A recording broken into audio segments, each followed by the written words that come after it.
You know, one of the lines that has become clear to me in Kendrick Lamar's performance last night is 40 acres and a mule.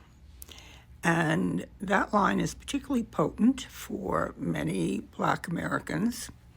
And it happens to be a line that I remember from my education growing up in grade school in the Bronx.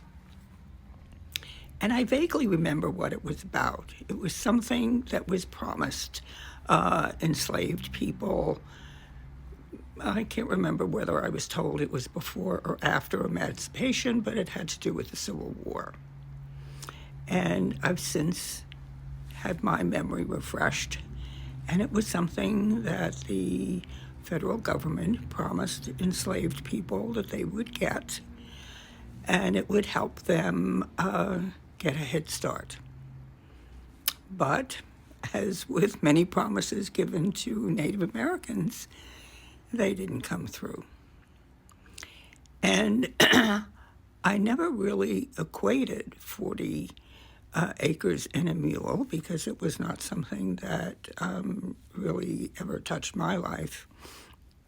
But in thinking about it this morning,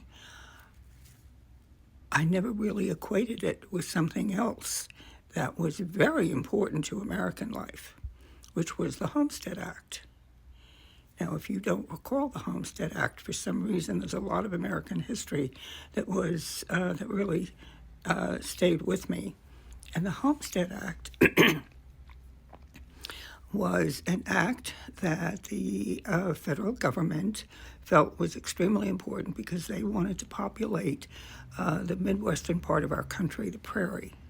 And so they offered 160 acres free and clear to people who would farm the land, ranch the land. I guess it was really only good for farming, but they would give free and clear 160 acres to people, and they had mapped out a huge swath of prairie land.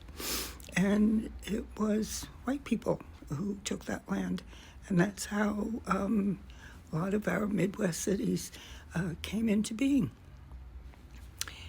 And they didn't rescind that promise. They gave 160 acres to people free and clear. And all they had to do was stake it out. And this may be apocryphal, but I seem to remember in class hearing how there was a date and they had people lining up and they set off a bell and you could just go and stake out your plot of land and it was yours and you could farm it. And that was the beginning of generational wealth for a lot of white people. A lot of these people came from Germany and Middle European countries, and they got a stake in this country. And here we have enslaved people who were brought over against their will and finally released from bondage and promised for their servitude they would be given 40 acres and a mule, and a mule, and they got nothing. And they had to start from scratch. Just a thought. Think about that. Think about how you'd feel if that promise was made to you, and then you were just blown off. Okay, that's it. See you next time.